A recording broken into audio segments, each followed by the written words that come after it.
네, 시작해도 될까요? 예, 안녕하세요 여러분. 만나뵙게 돼서 반갑습니다. 네, 반갑습니다.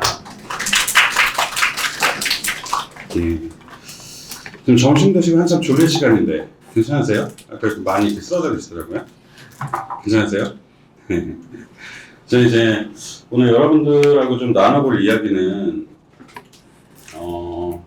어려운 애니메이션 시장에서 스튜디오가 살아남기 위해서는 과연 어떻게 해야 될 것인가, 뭐 이런 얘기를 좀 나눠보고 싶었어요. 주제가 좀 무겁다고 느껴질 수도 있는데요. 예, 마지막 시간이니만큼 좀 이런 얘기도 나눠보는 게 어떻겠나 싶은 마음에 주제를 좀 들고 오게 되었습니다. 제가 여러분들께 드리고 싶은 말씀은 꼭 스튜디오에만 국한된 이야기는 아니니까요. 좀 들어주시길 부탁드릴게요. 그래서 국내에는 지금 정말 많은 애니메이션 스튜디오가 있죠. 2024년 기준으로 한 400여 개 정도의 스튜디오가 있는데요. 여러분은 이제 그곳에서 열심히들 일하고 계시죠. 여기 지금 다들 일하고 계신 거잖아요. 그죠? 인턴 사업 참여해서. 여러분들도 얼마나 애니메이션을 사랑하니까 또 열심히 일하기 위해서 노력을 하셨을 테고, 여러분들이 지금 공통교육 받는 이 자리도 그런 노력의 일환이라고 저는 생각하고 있습니다.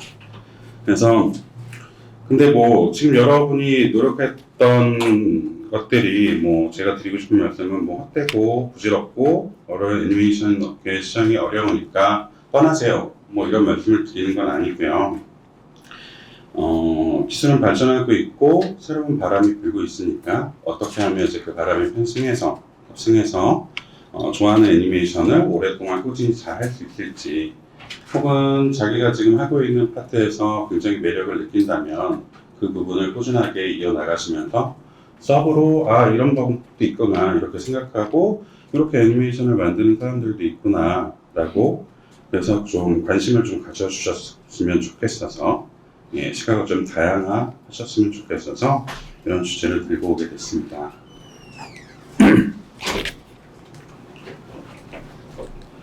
예, 이제 시작하기에 앞서서 제 소개를 좀 먼저 할게요. 예, 저는 이번 공통교육 마지막 교육을 맡게 된 디지털 노마드를 꿈꾸는 강사 김영주라고 합니다. 예, 만나뵙게 돼서 정말 반갑습니다. 혹시 여기 디지털 노마드가 혹시 꾸민 사람 있으세요? 목표인 사람 있으십니까? 없어요? 없으시구나. 예.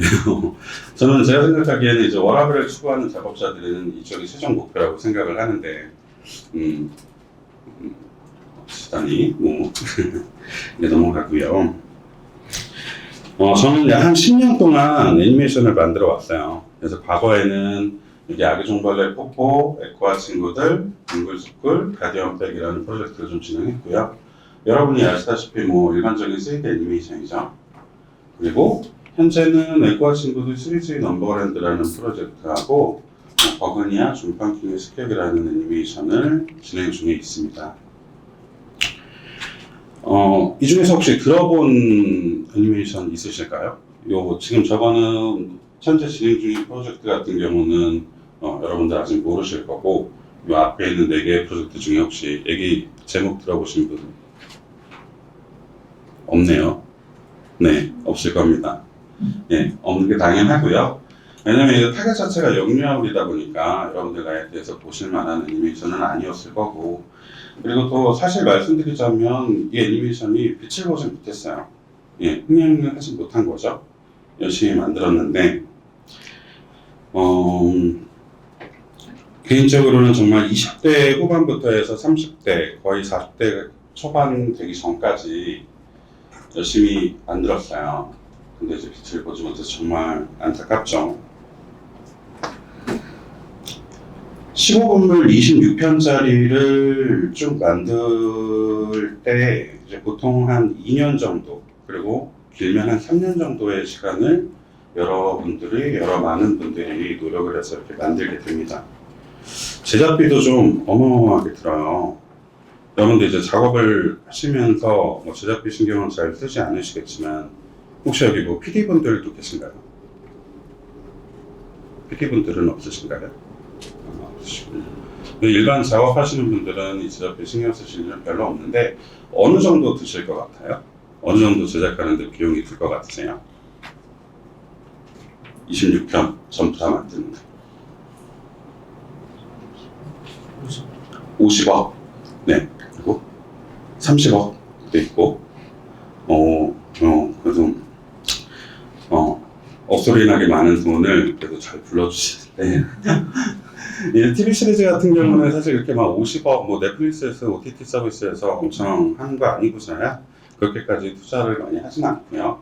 한 20억 정도라고 보시면 돼요. 20억에서 많게는 뭐 한 30억, 예, 퀄리티는 높은 데는 그렇게 나가는데, 물론 이게 제작사가 모든 비용을 다 충당하는 건 아니죠. 뭐, 나라에서 주는 지원 사업도 있고, 투자사를 통해서 투자를 받는 경우도 있고, 그래서 그렇게 지원을 한다고 해도 회사에서 부담하는 비용은 물론 있기 때문에 결국 작은 금액대는 아니죠. 그래서 자금력이 탄탄한 회사가 아니고서야 이제 올인하듯이 2년, 3년 동안 만드는 작품들이 흥행을 하지 못하면 정말 힘들었습니다. 업계가 또 좀 잘 나가고 애니메이션 업계 쪽에 좀 지원이 빵빵하게 이루어지고 이러면 그나마 투자도 활발하고 이러면 다시 또 설 수 있는 가능성이 높아지긴 하지만 현재 업계 상황은 정말 힘들어요. 예. 그래서 제가 알고 있던 몇몇 업체 분들도 정말 잘 나가고 지원도 엄청 많았거든요. 다 인원 감축하고 문도 닫은 업체들도 많이 있고요. 그래서 안타깝죠. 근데 이제 얼마 전에 제가 또 캐릭터 라이선싱 페어를 저희 이제 회사 이름으로 참가를 했었는데 거기서 만나는 대표님들이나 만나는 업계 분들도 많이 이제 우시는 소리를 하세요.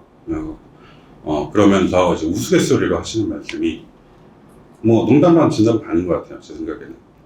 여기 이제 업체비를 참가비를 내고 참여한 업체들보다 저기 푸드트럭, 예, 간식 팔고 음료수 팔고 핫도그 팔고 그런 데 있죠. 푸드트럭 입찰해 갖고 들어오신 분들이 진짜 위너라고. 예. 그분들은 며칠 만에 진짜 몇천 원 우습게 쓰라고 할 것 같다고 그렇게 우스갯소리를 말씀하시는데 웃고 말았는데 정말 좀 그렇더라고요. 그래서 지금 업계는 어떻게든 잘 버티기만 해도 잘하는 거다라는 말씀이 나올 정도로 좀 날씨가 쌀쌀한 편이에요. 그래서 이제 애니메이션 업계에 있는 회사들은 여러 가지 방법들을 모색을 하죠. 어떻게 하면 제작비를 줄일 수 있을까? 애니메이션 만들면서 또 어떻게 하면 효율적으로 만들 수 있을까? 또 어떻게 하면 매력적인 애니메이션을 만들 수 있을까? 라는 고민들을 하는데 매력적인 작품이야 사실 얼마나 타겟을 잘 설정을 하고 협력 있게 잘 기획하냐 이거 좀 본질적인 문제죠. 애니메이션이 얼마나 재밌게 만들어지냐 재미없냐 이거 기획 단계의 문제라서 사실 이 부분은 더 많은 노력을 기울이면 기울였지 줄일 수 있는 부분은 아니라고 생각을 해요. 그러면 이제 어떻게 제작비를 낮출 수 있을고 효율적으로 애니메이션을 만들 수 있을까라는 물음이 남는데 여러분들은 혹시 이런 부분에 대해서 생각을 해보신 적이 있을까요? 열심히 그 파트별로 스킬 쌓으시고 노력하시는데도 지금 벅차시죠? 네, 맞아요. 그게 맞는데 저는 이제 그런 부분들을 쭉 생각을 하다가 물론 여러 부분들이 있겠죠. 그래도 애니메이션 제작을 하는 데 있어서 가장 많이 하중을 받는 부분이 절대 시간이 꼭 필요한 부분이 렌더링 파트라고 좀 생각을 해요. 그래서 여러 스튜디오들은 이 렌더링 파트의 부담을 좀 줄이기 위해서 게임 엔진에서 그 답을 찾는 스튜디오들이 많이 있습니다. 예. 언리얼이나 뭐 유니티 같은 프로그램을 이용해서 애니메이션에 접목시켜서 리얼타임 렌더 방식을 애니메이션에 적용하는 거죠. 렌더링 같은 경우는 뭐 적게는 5개의 렌더 패스를 뽑아서 합성을 하기도 하고요. 많게는 뭐 10개 이상씩도 렌더 패스를 뽑아서 합성 툴에서 합성을 하게 되는데 많은 시간을 걸려서 렌더링 뽑아서 이렇게 합성 툴까지 거치는 과정들이 너무 시간을 오래 잡아먹고 또 이것도 안 할 수도 없는 과정이라서 많은 하중이 걸려요. 근데 이 부분을 게임 엔진을 통해서 제 리얼타임 렌더 방식으로 해서 그대로 아웃풋으로 뽑아보자는 노력인데 기술의 발전함에 따라서 이 부분이 조금 이제 가시적으로 들어왔어요. 그래서 여러 업체들이 이 부분을 노력을 하고 있고요. 뭐 예를 들어서 몇 년 전에는 신비 아파트 같은 경우는 햄피스부트랑 MOU 맺어서 이 부분을 노력하고 있는 걸로 알고 있고, 뭐 모드 쇼라는 애니메이션도 이런 걸 테스트하는 걸로 알고 있고, 뭐 목걸이 쪽에서도 이런 쪽을 테스트하는 걸로 알고 있습니다. 그리고 또 제작 환경을 좀 더 원활하고 좀 더 수월하게 하기 위해서 요즘 한참 대세로 뜨고 있는 게 있죠. AI. 예. AI에 관련된 수업도 뭐 얼마 전에 들으셨나요? 네. 네, 그 강사분께서 어떤 말씀하셨는지는 잘 모르겠지만 저는 이제 이런 워크숍 같은 데 가서 들어보면 이제 이런 쪽에 관심을 갖고 많이 집중을 하시는 작업자분들이 있는데요. 얘기 말씀을 들어보면 결론적으로 아직은 100% 쓰기는 힘들다. 그러니까 이걸로 최종 아웃풋을 내기는 좀 힘들다. 다만 프리 단계에서는 꽤 도움을 받을 수 있겠다. 그래서 지금은 그걸 프리 단계에서 잘 활용을 하시고 나중에 뭐 시간이 더 지나서 좀 더 완성된 AI 기술이 나오면 그때는 다시 한번 고려를 한번 해보는 게 어떻겠냐라고 판단들을 하시더라고요. 저도 물론 거기에 동감을 하고 그 전남에 있는 어떤 교수님께서는 약간 그런 쪽으로 책도 좀 쓰시긴 했는데 프리 단계에서는 정말 좋다고. 예.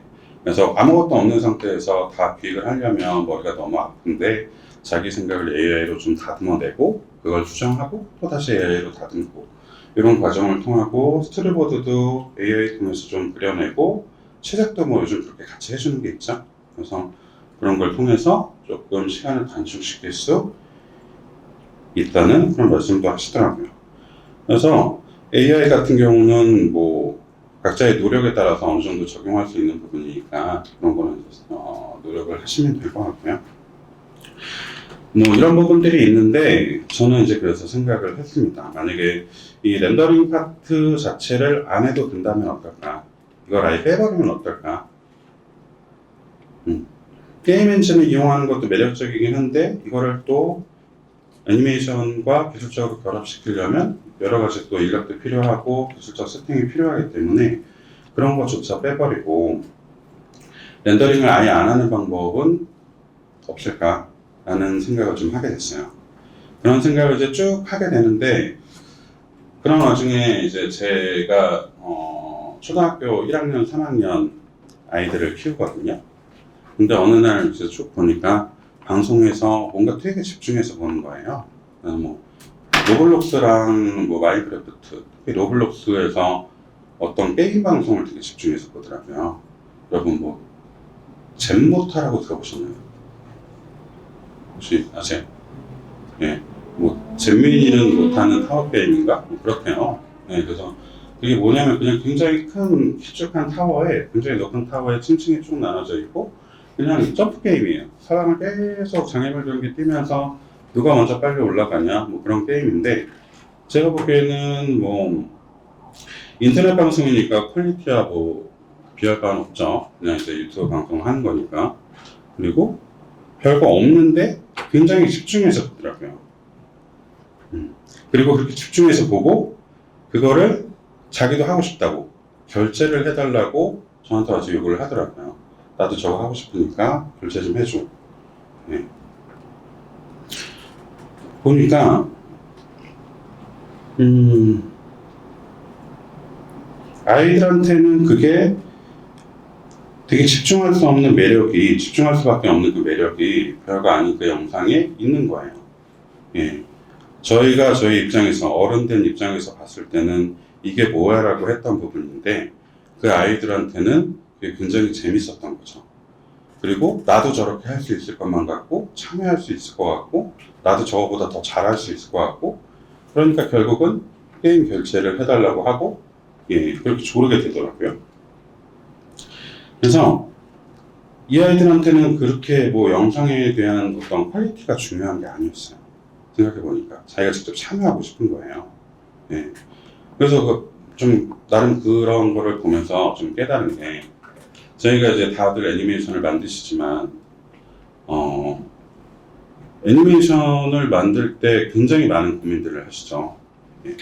훅업은 어떻게 할 건지, 동선 훅업, 뭐 VFX 훅업, 동작이나 립싱크 훅업은 어떻게 할 건지, 그리고 또 뭐가 있을까요? 립싱크 같은 경우도 뭐 한두 프레임이라도 틀어지면 왠지 막 강박 오고 이거 막 맞춰야 될 것 같고, 또 내가 못 봐도 그걸 본 상관은 또 맞추라고 하고, 트랜지션 타이밍도 뭐 조금씩 맞추려고 노력을 하고 계속 앞뒤로 돌려가면서 동작이 튀는지, 특히 애니메이션 키 잡는 분들은 지면에서 그게 뭐 바닥이 발이 뜨는지 안 뜨는지, 동작에서 어색함이 있는지 없는지 계속 확인하죠. 또 렌더링 파트 하시는 분들은 어떻게 하면 룩을 좀 더 이쁘게 뽑을 수 있을까, 라이팅을 좀 더 잘 칠 수 있을까 계속 고민하시고 돌려보시고 프레임마다 엄청나게 많은 고민을 한단 말이에요. 저희는 그렇게 만들어 왔죠, 애니메이션을. 예. 그런데 유튜버 분들이 만드는, 뭐 이거는 먼저 말씀드리면 비하하는 건 절대 아니고요. 예. 며칠, 빠르면 며칠, 뭐 오래 걸려도 몇 주 안에 만드는 그 영상에게 뭐 속된 말로 진 거죠. 예. 저희가 2년 동안 열심히 만들어온 시리즈물이, 예. 저희 아이들, 예. 안 보더라고요. 뭐 아빠가 만들었던 거야 막 이러니까 조금 몇 번 처음에 보다가 금방 좀 시들시들해서 자극적인 게임 방송을 더 좋아하고 그러는데 조금 슬펐어요. 그래서 실제로 아이들한테 룩은 크게 중요하지 않고, 예, 자신들이 직접 참여하고 즐길 수 있는 콘텐츠를 좋아하는구나, 이 부분은 조금 내려놓고 승부를 봐도 되겠구나 라는 생각을 좀 하게 됐어요. 제 말이 되게 불편하게 들리실 분들도 업계 계신 분들은 되게 많을 거예요. 왜냐하면 그건 결코 포기할 수 없는 부분이라고 생각하시는 분들이 많거든요. 애니메이션이라고 하면 자고로 프레임을 한 땀 한 땀 정성을 들여서 엮어서 만들어내는 거라고, 그리고 작은 디테일 하나가 퀄리티를 승부한다고 말씀을 하시죠. 예, 저도 그 말씀은 정말 동의를 하는데, 잘된 애니메이션 같은 경우는 물론 꾸준하게 그렇게 만들어 오면 되겠지만, 이제 앞서 또 강의하신 분들은 되게 잘 되신 분들도 많이 오셨을 거예요. 근데 저 같은 경우는 그냥 그렇게 꾸준하게 든든하게 이온 스튜디오에서 계속 프로젝트를 흥행하지 못한 상태에서도 지내온 경험을 가지고 있다 보니까 이게 마냥 퀄리티만을 높이겠다고 엄청난 제작비를 쏟아부어서 몇 년 동안 노력하고 실패하면 아니게 되고, 이런 것보다 좀 더 사업적으로 성공하려면 어떤 방법이 있을까라는 방법을 많이 고민했고요. 그런 의미에서 이제 퀄리티를 조금 아이들의 니즈에 맞춰서 좀 줄여도 되지 않을까. 그게 마침 저희가 생각하고 있던 렌더링을 빼도 되지 않을까라는 부분하고 좀 통했어요. 아시다시피 렌더링이라는 부분이 애니메이션 퀄리티에 굉장히 중요한 요소잖아요. 최종 아웃풋 이미지를 뽑아내는 부분이다 보니까 이를 이제 포기하는 거는 뭐 쉽지는 않았지만, 이를 포기하고 퀄리티를 낮추는 대신에 좀 더 아이들한테 재미있는 콘텐츠를 제공함으로써 다른 매력적인 요소들을 애니메이션에 넣으면 훨씬 좋지 않을까, 성공할 확률이 높지 않을까, 그리고 적은 예산과 적은 인력, 그리고 그만큼 제작 기간이, 렌더링 시간을 안 걸어도 되니까 렌더링 타임을 빼고 적은 제작 시간 동안 애니메이션을 만들 수 있는 방법이지 않을까 생각했습니다. 그러면 어떻게 해서 렌더링 부분을 뺄 것인가 라는 의문을 좀 가지게 되죠. 그래서 렌더링을 아무리 하지 않는다 그래도 어느 정도 그림은 나와줘야 되는데, 그렇다고 막 너무 3D 프로그램에서 날 것으로 잡은 거를 그대로 애니메이트 잡듯이 놓을 수는 없잖아요. 그래서 결국 그렇게 하려면 게임 엔진을 이용하긴 해야 돼요. 근데 게임 엔진을 이용해서 애니메이션 접목하는 거는 앞서 말씀드렸지만 여러 가지 또 기술적인 프로세스를 파이프라인을 만들어야 된다는 문제도 있고, 그만큼 인력도 또 확보해야 된다는 인력도 있고, 좀 저희와는 맞지는 않았어요.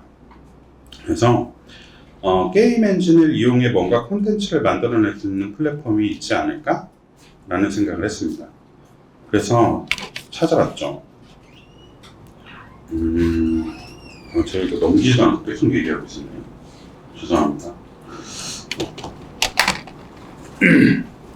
일단 로블록스나 마인크래프트, 제페토 같은 플랫폼들을 좀 주목을 했어요. 좀 기본적이고 또 많은 사람들이 이용을 하고 있고, 이 부분에서 콘텐츠를 한번 만들어 볼까라고 고민을 해봤는데, 일단은 이 플랫폼들은 그 색깔이 너무 강렬하더라고요. 예, 로블록스 그 형태가 있죠. 마인크래프트도 박스 형태의 그 형태가 있고, 제페토는 그렇진 않지만 뭐라 그래야 될까요? 좀 더 하이 퀄리티를 유지를 하려면 3D 프로그램을 다뤄야 된다는 문제가 좀 있어요. 자체 제공하는 툴이 있는 걸로 알고 있는데, 그것보다 좀 더 디테일하게 IP를 표현하고자 하려면 3D 프로그램을 다뤄서 그거를 적용을 시켜야 된다는 문제가 있더라고요. 저희가 제작사님 입장에서 그런 3D 프로그램 다루는데 거부감 있는 건 아닌데, 저희가 이제 아까 매력적인 요소들을 좀 추가를 고려한다고 했잖아요. 근데 그 부분에 있어서 결국에는 시청자가 직접 참여하는 애니메이션을 만들고 싶은데, 이런 막 3D 프로그램을 배워야 되고 그거 아는 사람만 더 좋은 퀄리티를 낼 수 있는 뭔가를 만들어낼 수 있다면 그거는 또 좀 맞지 않겠다 싶어서 얘네들은 좀 제외를 했습니다. 그런 와중에 이제 더 샌드박스라는 플랫폼을 주목을 하게 됐어요. 혹시 아시나요? 여기 더 샌드박스라는 플랫폼? 샌드박스 하면 뭐가 생각나세요? 네, 그죠. 도티 CCO로 있는 그 유튜브 회사가 생각이 나실 텐데, 그 회사가 아니고요. 더 샌드박스라고 하는 글로벌 게임 플랫폼이에요. 그래서 메타버스를 기반으로 해서 생태계를 구성하고 있는 게임 플랫폼인데, 한번 잠깐만 제가 홈페이지를 한번 좀 보여드릴게요.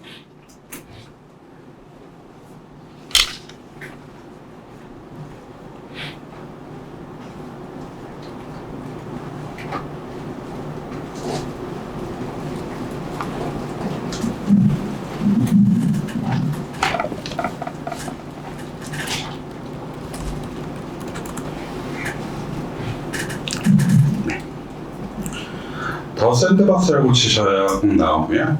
여기 보시면 암호화폐 및 블록체인 기반 사용자의 창작 게임 플랫폼이라고 나와 있어요. 예, 게임 메이커라는 얘기도 있고 NFT라는 말도 나오고, 일단 들어가고 있습니다. 이런 게임들이 만들어지는 그런 게임 플랫폼이에요. 그래서 지금 보면 여기 진격의 거인도 보이죠? 요번에 이제 들어오게 됐더라고요. 그래서 여기 뭐 넷마블 캐릭터들도 좀 있고, 여기 알파 시즌 4라고 지금 진행 중인데, 이게 알파 시즌을 진행하고 있다는 말이 무슨 말 뜻일 것 같으세요? 보시나요? 네. 알파 테스트를 하고 있다는 뜻이에요. 네. 그 말은 아직 정식 런칭이 되지 않은 플랫폼입니다. 이게 뭐 알파 테스트가 끝나고 베타 테스트까지 갈지는 모르겠지만, 저희는 알파 테스트가 끝일 거라고 생각을 하고 기대를 하고 지금 하고 있는데, 여기 영상을 한번 좀 볼게요. 진격의 거인 있죠? 그리고 터미네이터도 있고, 모르겠고, 러브 아일랜드, 헬스키친, 플레이보이, 뭐 넷마블도 나왔고, 컴플렉스 이거 나 혼자 레벨업이고요. 뭐 더 보이스라든가 헬보이, 케어베어도 있고요. 이건 슈퍼춥스예요. 그리고 이거는 얘네가 누구죠? 스머프.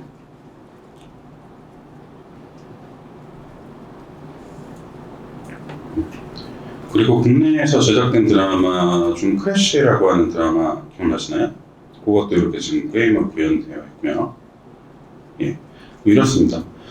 이건 말고도 정말 많은 뭐 페리스 힐튼이라든가 뭐 여러 가지 뭐 구찌라든가 그런 업체들도 들어와 있고요. 굉장히 많이 집중하고 있어요. 유명한 브랜드를 가진 회사들이. 왜 그러냐면 이 플랫폼이 아직 정식 런칭은 하지 않았지만 한 500에서 600만 정도의 유저들을 벌써 확보를 하고 있어요. 전 세계적으로요.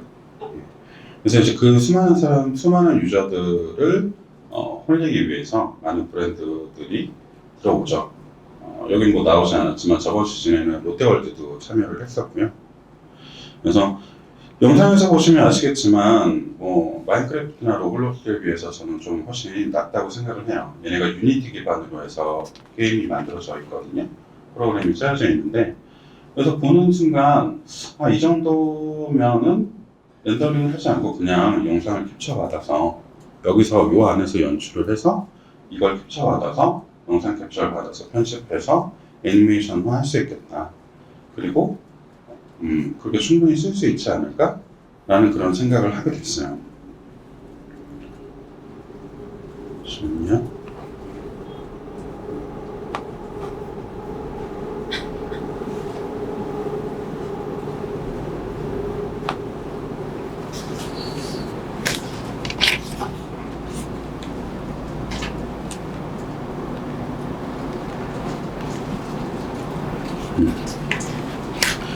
이제 그리고 또 선택했던 이유 중에 하나는 굉장히 이제 출시되지도 않은 플랫폼들이 이렇게 주목을 받고 있고 여러 명품 브랜드라든가 유명 IP들이 들어와서 입점을 하려고 하고 있고 그리고 비주얼도 괜찮고 자금력도 많이 받쳐주세요. 예, 홍콩에 있는 애니모카라는 회사가 우회사고요. 이 샌드박스 플랫폼이 이제 자회사로 들어가서 있는데 그러다 보니까 야 얘네는 쉽게 망하진 않겠다. 요즘 메타버스 이러면서 지자체 회사부터 그리고 대학교도 그렇고 굉장히 많은 이제 코로나 때부터 해서 메타버스 플랫폼을 만들었잖아요, 자체적으로. 그러다가 이제 흐지부지 된 경우도 많이 있는데 얘네들은 꽤나 꾸준하게 로드맵을 따라서 사업을 진행을 하고 있어요. 그래서 이거는 쉽게 망하지는 않을 것 같고 그래서 여기서 이제 우리가 애니메이션을 한번 만들어 보자. 그래서 샌드박스 이 메타버스 안에서 캐릭터화진 세계를 좀 구현을 하고 그 안에서 시청자들이 모여서 놀 수 있는, 즐길 수 있는 놀이터를 한번 만들어 보면 어떨까 그런 생각을 하게 됐습니다. 이제 제작사와 물론 이제 시청자가 이 안에서 같이 뭔가 이렇게 이벤트 같은 걸 할 수도 있겠고요. 그런 이벤트를 애니메이션으로 하면 너무 재밌지 않을까 그런 생각을 했어요.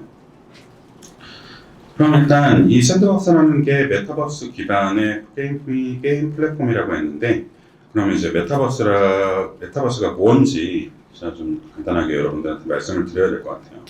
저희가 이 샌드박스 메타버스 플랫폼을 이용해서 그 안에서 애니메이션을 만들고자 해서 메타 애니메이션이라는 장르를 이제 시도를 하는데 그럼 메타버스가 뭘까라고 당연히 알아야겠죠. 많이 이게 한 2, 3년 전에 화두가 됐던 주제인데 혹시 메타버스 아시는 분 있나요? 많이들 좀 젊은 세대라서 관심이 있으실 것 같은데 많이 들어보셨죠? 예. 우선 그냥 가장 사전적 정의를 보자면 메타가 이제 초월이라는 의미를 가지고 있고 유니버스가 우주라는 의미를 가지고 있죠. 초월적 우주라고 하면 뭔 말인가 싶은데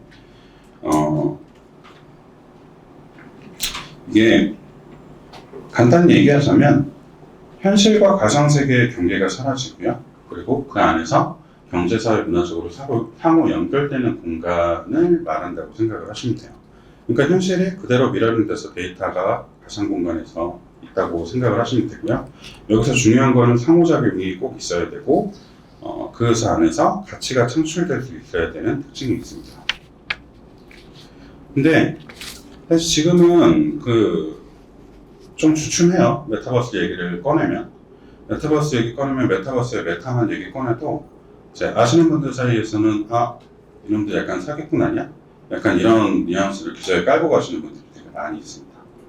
예. 실제로도 이번 연도 투자 시장은 메타버스에서 키워드가 AI로 옮겨갔어요. 메타버스를 들고 나가서 투자해주세요 라고 하면 절대 안 해주고요. 예, 많이 안 해주세요. AI 쪽으로 많이 넘어갔고 투자를 해봤는데 그만큼 가치가 창출되지 않으니까 AI로 넘어갔겠죠. 다시 돌아와서 이 메타버스 공간이라는 거는 쉽게 말해서 가상 공간이고 또 다른 현실이 되고 웃고 즐길 수 있어야 돼요. 웃고 즐기고 상호작용을 하고 현실과 이게 계속 핑퐁이 되면서 그 안에서 자유롭게라는 표현은 아니고 가치가 창출이 되어야겠죠. 그게 사회적 가치든 문화적 가치든 아니면 금전적인 가치든 말이죠. 네. 그렇게 그런 것들이 잘 미러링이 돼야 하는 거죠. 혹시 여러분 레디 플레이어 1 보셨나요? 많이 보셨죠? 그건 19년도에 18년도 나왔던 영화인데 그게 이제 메타버스를 리얼하게 그렸던 거죠. 메타버스 얘기 꺼내면 그 예시를 가장 많이 드니까 그거 좀 넘어갈게요. 혹시 안 보신 분 있다면 꼭 한번 보시면 좋겠고요. 그래서 관심이 조금 멀어지고 있어요. 이 메타버스라는 부분이 사람들 사이에서. 그러면 그렇게 사람들의 관심이 멀어지면 과연 이 메타버스가 사라질까? 라는 의문을 좀 가질 수 있겠죠. 저희가 메타버스에서 애니메이션을 만들겠다고 했는데 이게 막 금방 사그라들고 사라지면 어떡할까? 라는 고민을 할 수 있는데 이 부분은 저는 이제 쓸데없는 걱정이라고 나름 확신을 가지고 있습니다. 왜냐하면 과거부터 현재까지 인류는 꾸준하게 발전을 하고 있죠. 공구시대, 생화, 석유시대 때부터 시작해서 지금 우주시대까지 왔는데 뜻밖의 자연재해가 일어나서 지구가 멸망하지 않는 이상 기술은 계속 꾸준하게 발전을 할 거고요. 이렇게 기술이 꾸준하게 발전을 하다 보면 결국 메타버스는 자연스럽게 우리 곁으로 점점 더 다가올 거라고 생각을 합니다. 여러분도 이제 인터넷에 매일매일 접속을 하실 텐데 그 인터넷도 진화하고 있다는 거 아시나요? 네. 웹 1.0, 웹 2.0, 웹 3.0이라는 말씀 혹시 들어보셨나요? 네.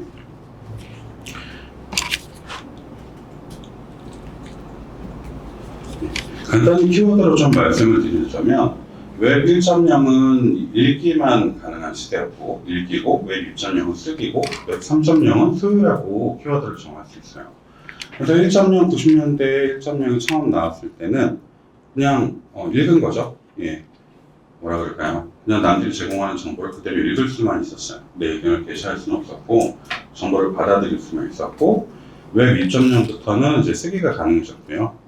그래서 이때부터는 SNS가 굉장히 활발해지죠. 그냥 요즘 세상이라고 보시면 돼요. 뭐 트위터라든가 유튜브라든가 X라든가 뭐 기타, 인스타그램, 기타 등 여러분들 메신저 같은 걸로도 엄청 많은 소통을 하시죠. 하루에도. 네, 그런 시대가 2.0이고요.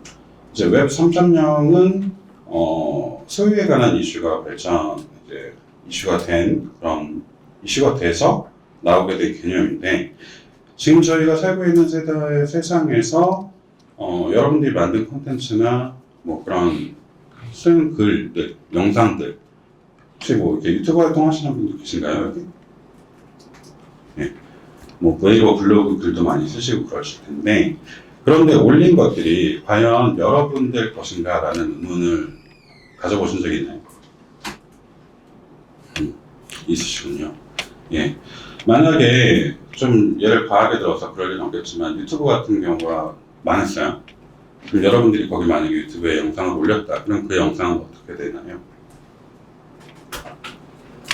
그냥 없어지겠죠? 예. 그리고 뭐 유튜브 정책에 따라서 여러분들이 올린 영상이 뭐 밴당할 수도 있는 거고 어떤 특정 제재를 가할 수도 있는 거고 사실 그 업체의 힘이 좀 세요. 그래서 과연 이 영상을 내가 파일을 내 컴퓨터에 갖고 있지만 내 거라고는 하지만 이제 올리는 순간부터 이게 과연 내 것인가라는 의문이 있습니다. 그래서 그런 것들에 대해서 소유권 문제가 생겼고 기술이 점점 발전하면서 그런 소유권에 대한 거를 좀 더 확실히 명확히 할 수 있게 돼서 웹 3.0이라는 게 이제부터 시작되는 거죠. 좀 더 수익적인 측면에서 말씀을 드리자면 웹 1.0 같은 경우는 기업이 콘텐츠를 만들고 기업의 수익이 발생하는 구조예요. 예. 콘텐츠를 직접 만들지 못했고 기업이 그걸 제공했고 여러분들은 받아들이는 입장이었다면 웹 2.0 같은 경우는 내가 있고요. 그리고 중간자, 회사가 있어요. 뭐 트위터나 뭐 그런 것들 말하는 페이스북, 뭐 틱톡 이런 거 말씀드리는 거예요. 그리고 나와 중간자와 나가 연결되어 있는 구조예요. 지금 이 구조상에서는 개인들이 콘텐츠를 열심히 만들죠. 그럼 그 콘텐츠를 만들면 이 중간자들이 많은 수익을 가져가요. 물론 나한테도 수익이 떨어지긴 하지만 수수료율은 꽤나 높죠. 그래서 개인들이 콘텐츠를 만들고 기업의 수익이 발생하는 구조입니다. 웹 3.0에서는 나와 블록체인과 너의 구조가 됩니다.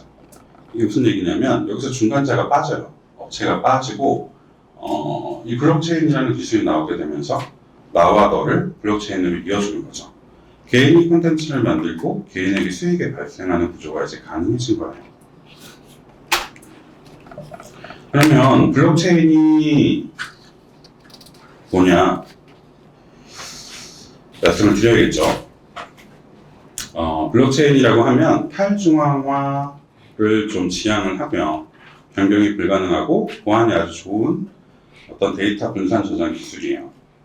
특징으로는 암호화폐가 있고 스마트 계약이 있고 굉장히 투명하다는 건데, 스마트 계약을 좀 먼저 말씀을 드릴게요.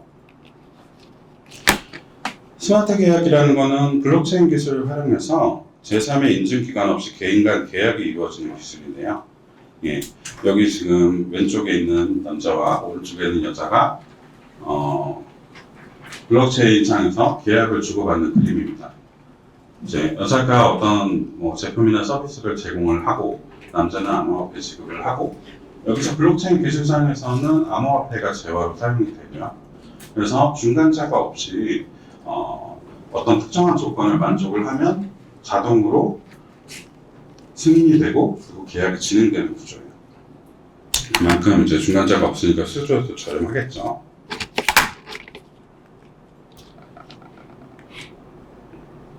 이걸 좀 더 디테일하게 살펴보자면요. 여러분들은 여기는 부동산 매매 스마트 컨트랙트라고 적혀 있는데 NFT라고 보시면 돼요. 만약에 여러분들이 어떤 콘텐츠가 있어서 그거를 NFT로 만들어서 스마트 컨트랙트를 블록체인에 전송을 하게 되면요, 여러 가지 노드들이, 이 노드들은 이제 검증된 여러 개인의 PC라고 생각을 하시면 됩니다. PC의 기기에서 검증을 해서 그게 만약에 적절히 옳은 블록체인이다라고 판단이 들면 자동으로 이제 블록이 하나 생성되면서 서로 블록 간의 체인으로 연결이 됩니다. 저런 구조 때문에 블록체인이라는 기술이 나온 거고요. 그리고 매수인이 그걸 사고 싶은 사람이 그런 걸 열람을 해볼 수 있어요. 누가 어떤 NFT 올렸구나, 내가 저거 사보고 싶다 라고 할 수 있고, 그리고 그거를 마음에 들면 그 조건을 충족시켜서 스마트 컨트랙트로 설정한 조건이 충족되는지 보고, 그게 충족이 되면 스마트 계약이 자동으로 이루어지고, 그 NFT를 올린 사람에게는 사고 싶은 사람의 암호화폐가 재화로서 정산이 되고, 그리고 NFT를 갖고 있는 사람은 자신이 가지고 있던 NFT가 산 사람한테 소유권이 이전이 되는 그런 구조를 갖고 있습니다.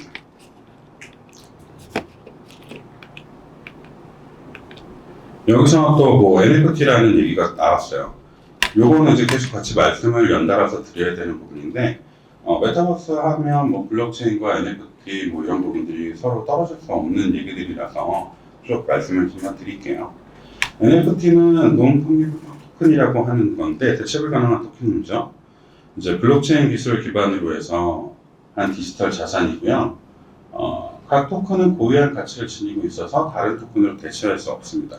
이게 무슨 말이냐고 하면, NFT를 여러분들이 만약에 발행을 하게 되면 수정을 할 수가 없어요. 내가 이거를 발행을 했는데 이 부분이 마음에 안 들어, 나 이거 다시 수정해서 그대로 NFT 등록을 할래 라고 해도 절대 불가능합니다. 한번 발행이 되면. 그래서 고유성이 인정이 되고요.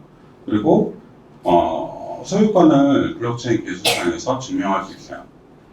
그리고 위에도 블록체인에도 투명성이 있고 NFT에도 투명성이라고 나와 있는데, 이게 뭐냐면 블록체인 기술상에서 여러분들이 어떤 거래를 하게 되면 어떤 메인넷을 이용하냐에 따라 다르겠지만, 만약에 폴리곤 메인넷이라고 하는 폴리곤이라는 암호화폐를 이용해서 거래를 했다고 해봐요. 그러면 폴리곤 스캔이라는 사이트에 들어가면 여러분들이 거래하지 않은 내용들, 하지만 그 폴리곤 네트워크 안에서 거래가 됐던 거래 내역들을 쭉 볼 수가 있어요. 내가 하지 않았지만 남의 것도 볼 수가 있습니다. 예. 그래서 그렇게 투명하게 운영이 되고 있는 거고요. NFT는 다 디지털 자산이라고 생각을 하시면 돼요. 장르 구분은 없고, 디지털 아트가 될 수도 있고요. 게임 아이템이 될 수도 있고, 가상 부동산이 될 수도 있고. 지금 여기 잠깐 보시면,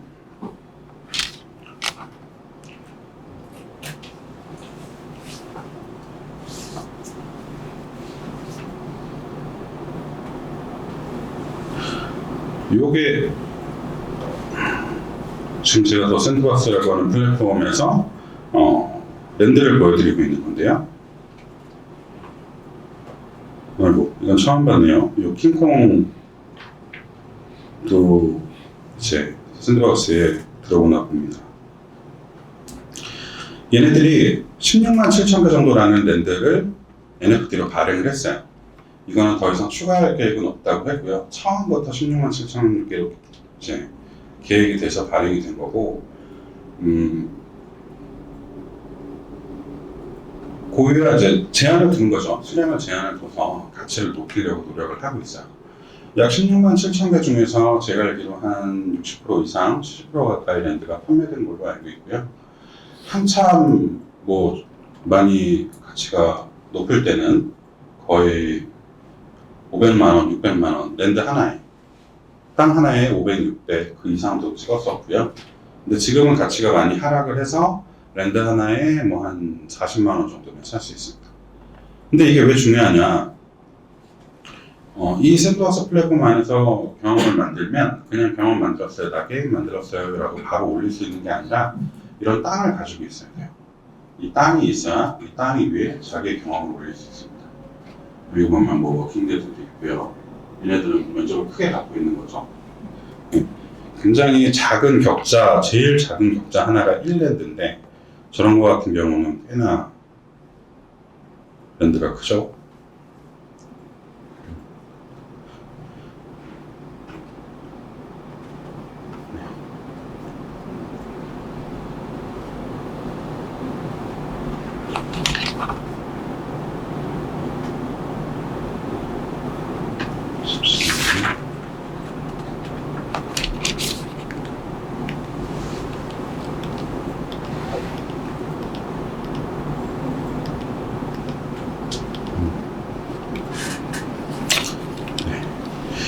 그렇게 해서 뭐 이런 NFT들을 가지고 블록체인 상에서 이런 NFT를 발행을 하고 자산을 증명받고 개인이 가진 여러 가지 재산들을 좀 증명받을 수 있는 거고요. 이런 방식으로 웹이 진행한 게 최종적으로 지금 웹 3.0이 초기 단계죠. 초기 단계에서 점점 발전을 하고 있는 단계입니다. 이거를 일단 요거부터 먼저 말씀드릴게요. 이런 블록체인 기반의 메타버스를 경제 시스템을 시각화한 그림인데요. 여기 보시면 전체적으로 디지털 공간이라고 보시면 되고 메타버스를 도시라고 이해를 하시면 되고요. 그리고 이 도시를 이루고 있는 수많은 건물들, 나무, 자동차, 뭐 여러 가지 요소들 전부 하나하나가 NFT예요. NFT라고 이해하시면 됩니다. 그리고 여기서 메타버스 공간에서 사용할 수 있는 코인은 거래수단은 코인이라고 불리고 있고 거래소는 이런 코인을 거래할 수 있는 그런 증권사라고 보시면 되고요. 그리고 스마트 컨트랙트, 스마트 계약이 이루어지는 거는 저기 디파이라고 하는 은행 역할을 하는 그런 구조로 이루어져 있어요. 이런 게 이루어지면서 이런 게 생태계가 갖춰지면서 중간자 역할을 하는 사람들이 없이 개인과 개인 간의 거래가 가능해지고 안전하게 거래가 가능해지는 거죠. 믿을 수 있게. 그리고 어떤 누군가가 갑질을 할 수 있는 상황도 방지를 할 수가 있고 그런 뭐 여러 가지 장점들이 있습니다. 여기서 뭐 제가 민팅이란 무언가 요거까지만 하나 더 말씀드릴게요. 민팅은 그냥 간단합니다. NFT를 생성하는 과정을 민팅이라고 얘기를 하고요. 디지털 자산을 블록체인에 기록하고 실성을 부여하는 그런 NFT를 발행하는 그 과정을 민팅이라고 이해하시면 되겠어요. 샌드박스 플랫폼에서는 마켓플레이스라고 해서 NFT를 거래할 수 있는 그 거래소를 제공을 하고 있고요. 여기 보여지는 이미지 같은 경우는 이런 이제 게임 내에서 착용할 수 있는 장비들을 NFT화해서 마켓플레이스에 등록이 되어 있는 모습입니다. 예. 일단은 메타 애니메이션이라는 것을 설명하기 위해서 제가 메타버스를 쭉 말씀을 드렸는데 혹시 뭐 여기가 중에서 좀 질문 있으신 거 있을까요?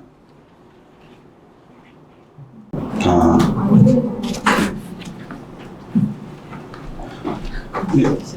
시작해도 될까요? 예, 안녕하세요 여러분. 만나뵙게 돼서 반갑습니다. 네, 고맙습니다. 예. 지금 점심 드시고 한참 졸릴 시간인데 괜찮으세요? 아까 좀 많이 이렇게 쓰러져 계시더라고요. 괜찮으세요? 저는 이제 오늘 여러분들하고 좀 나눠볼 이야기는 어려운 애니메이션 시장에서 스튜디오가 살아남기 위해서는 과연 어떻게 해야 될 것인가, 뭐 이런 얘기를 좀 나눠보고 싶었어요. 주제가 좀 무겁다고 느껴질 수도 있는데요. 예, 마지막 시간이니만큼 좀 이런 얘기도 나눠보는 게 어떻겠나 싶은 마음에 주제를 좀 들고 오게 되었습니다. 제가 여러분들께 드리고 싶은 말씀은 꼭 스튜디오에만 국한된 이야기는 아니니까요. 좀 들어주시길 부탁드릴게요. 그래서 국내에는 지금 정말 많은 애니메이션 스튜디오가 있죠. 2024년 기준으로 한 400여 개 정도의 스튜디오가 있는데요. 여러분은 이제 그곳에서 열심히들 일하고 계시죠. 여기 지금 다들 일하고 계신 거잖아요. 그죠? 인턴 사업 참여해서. 여러분들도 얼마나 애니메이션을 사랑하니까 또 열심히 일하기 위해서 노력을 하셨을 테고, 여러분들이 지금 공통교육 받는 이 자리도 그런 노력의 일환이라고 저는 생각하고 있습니다.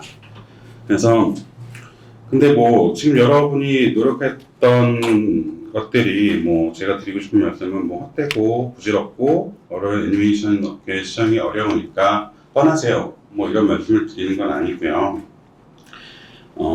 기술은 발전하고 있고 새로운 바람이 불고 있으니까 어떻게 하면 이제 그 바람에 협승해서 좋아하는 애니메이션을 오랫동안 꾸준히 잘 할 수 있을지, 혹은 자기가 지금 하고 있는 파트에서 굉장히 매력을 느낀다면 그 부분을 꾸준하게 이어나가시면서 서브로 이런 방법도 있구나 이렇게 생각하고 이렇게 애니메이션을 만드는 사람들도 있구나 라고, 그래서 좀 관심을 좀 가져주셨으면 좋겠어서, 예, 시각을 좀 다양화하셨으면 좋겠어서 이런 주제를 들고 오게 됐습니다.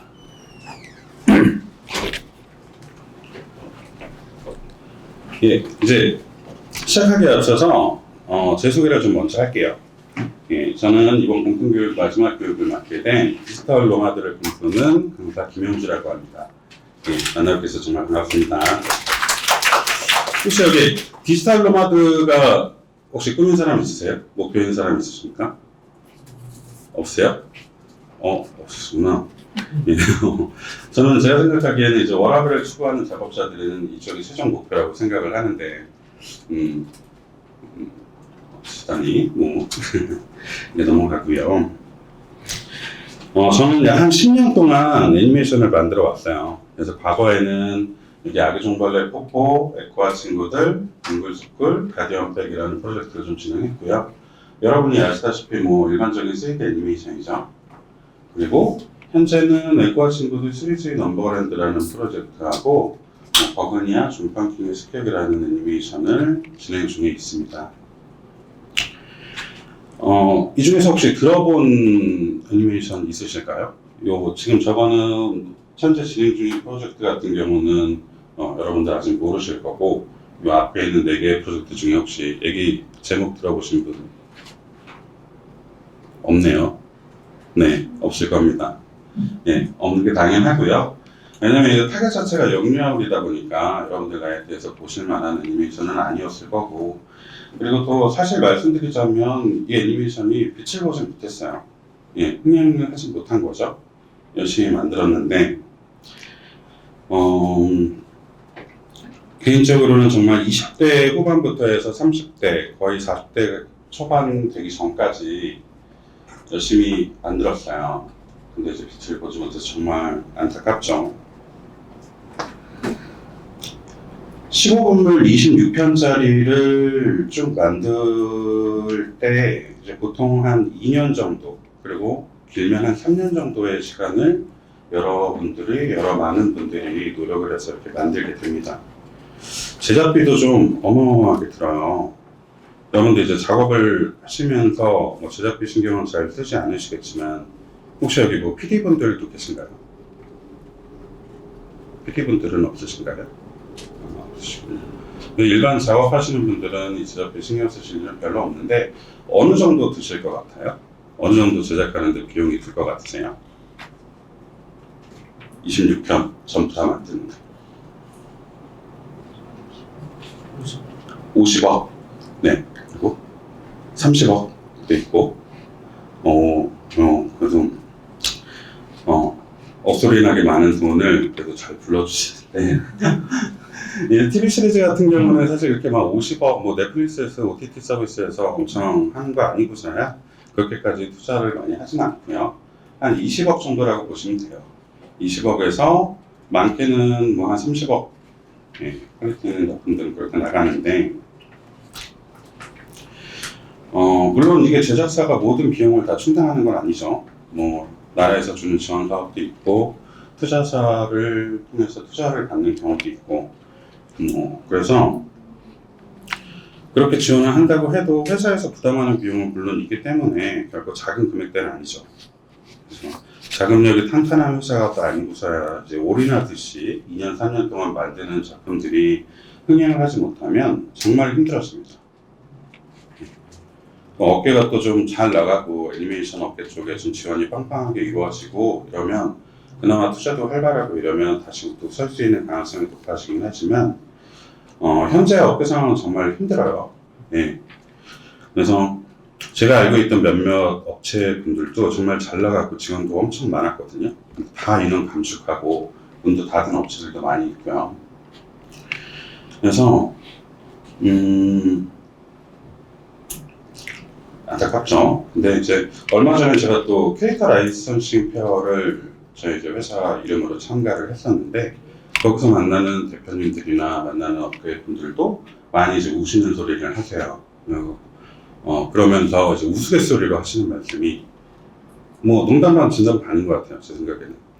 여기 이제 업체비를 참가비를 내고 참여한 업체들보다 저기 푸드트럭 간식 팔고 음료수 팔고 핫도그 팔고 그런 데 있죠. 푸드트럭 입찰해 갖고 들어오신 분들이 진짜 위너라고. 그분들은 며칠 만에 진짜 몇천원 우습게 쓰라고 할 것 같다고 그렇게 우스갯소리를 말씀하시는데 웃고 말았는데 정말 좀 그렇더라고요. 그래서 지금 업계는 어떻게든 잘 버티기만 해도 잘하는 거다라는 말씀이 나올 정도로 좀 날씨가 쌀쌀한 편이에요. 그래서 이제 애니메이션 업계에 있는 회사들은 여러 가지 방법들을 모색을 하죠. 어떻게 하면 제작비를 줄일 수 있을까? 애니메이션 만들면서 또 어떻게 하면 효율적으로 만들 수 있을까? 또 어떻게 하면 매력적인 애니메이션을 만들 수 있을까? 라는 고민들을 하는데 매력적인 작품이야 사실 얼마나 타겟을 잘 설정을 하고 협력 있게 잘 기획하냐 이거 좀 본질적인 문제죠. 애니메이션이 얼마나 재밌게 만들어지냐 재미없냐 기획 단계의 문제라서 사실 이 부분은 더 많은 노력을 기울이면 기울였지 줄일 수 있는 부분은 아니라고 생각을 해요. 그러면 이제 어떻게 제작비를 낮출 수 있을고 효율적으로 애니메이션을 만들 수 있을까라는 물음이 남는데 여러분들은 혹시 이런 부분에 대해서 생각을 해보신 적이 있을까요? 열심히 그 파트별로 스킬 쌓으시고 노력하시는데도 지금 벅차시죠? 네, 맞아요. 그게 맞는데 저는 이제 그런 부분들을 쭉 생각을 하다가 물론 여러 부분들이 있겠죠. 그래도 애니메이션 제작을 하는 데 있어서 가장 많이 하중을 받는 부분이 절대 시간이 꼭 필요한 부분이 렌더링 파트라고 좀 생각을 해요. 그래서 여러 스튜디오들은 이 렌더링 파트의 부담을 좀 줄이기 위해서 게임 엔진에서 그 답을 찾는 스튜디오들이 많이 있습니다. 언리얼이나 뭐 유니티 같은 프로그램을 이용해서 애니메이션에 접목시켜서 리얼타임 렌더 방식을 애니메이션에 적용하는 거죠. 렌더링 같은 경우는 뭐 적게는 5-6개의 렌더 패스를 뽑아서 합성을 하기도 하고요. 많게는 뭐 10개 이상씩도 렌더 패스를 뽑아서 합성 툴에서 합성을 하게 되는데 많은 시간을 걸려서 렌더링 뽑아서 이렇게 합성 툴까지 거치는 과정들이 너무 시간을 오래 잡아먹고 또 이것도 안 할 수도 없는 과정이라서 많은 하중이 걸려요. 근데 이 부분을 게임 엔진을 통해서 제 리얼타임 렌더 방식으로 해서 그대로 아웃풋으로 뽑아보자는 노력인데 기술의 발전함에 따라서 이 부분이 조금 이제 가시적으로 들어왔어요. 그래서 여러 업체들이 이 부분을 노력을 하고 있고요. 뭐 예를 들어서 몇 년 전에는 신비 아파트 같은 경우는 햄피스부트랑 MOU 맺어서 이 부분을 노력하고 있는 걸로 알고 있고 뭐 모드 쇼라는 애니메이션도 이런 걸 테스트하는 걸로 알고 있고 뭐 목고지 쪽에서도 이런 쪽을 테스트하는 걸로 알고 있습니다. 그리고 또 제작 환경을 좀 더 원활하고 좀 더 수월하게 하기 위해서 요즘 한참 대세로 뜨고 있는 게 있죠. AI. 예. AI에 관련된 수업도 뭐 얼마 전에 들으셨나요? 네. 네, 그 강사분께서 어떤 말씀하셨는지는 잘 모르겠지만 저는 이제 이런 워크숍 같은 데 가서 들어보면 이제 이런 쪽에 관심을 갖고 많이 집중을 하시는 작업자분들이 있는데요. 얘기 말씀을 들어보면 결론적으로 아직은 100% 쓰기는 힘들다. 그러니까 이걸로 최종 아웃풋을 내기는 좀 힘들다. 다만 프리 단계에서는 꽤 도움을 받을 수 있겠다. 그래서 지금은 그걸 프리 단계에서 잘 활용을 하시고 나중에 뭐 시간이 더 지나서 좀 더 완성된 AI 기술이 나오면 그때는 다시 한번 고려를 한번 해보는 게 어떻겠냐라고 판단들을 하시더라고요.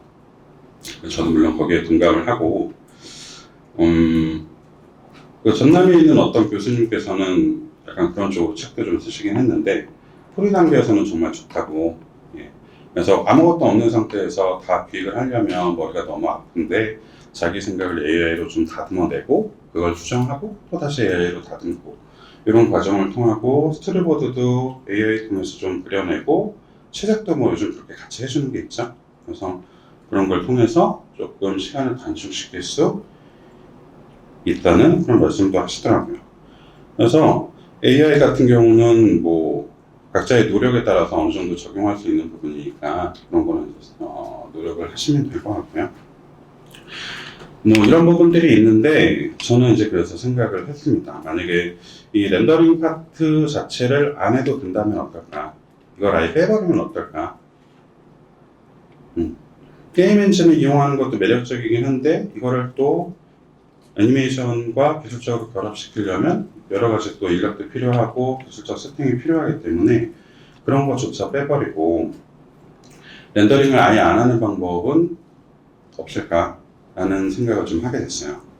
그런 생각을 이제 쭉 하게 되는데 그런 와중에 이제 제가 초등학교 1학년, 3학년 아이들을 키우거든요.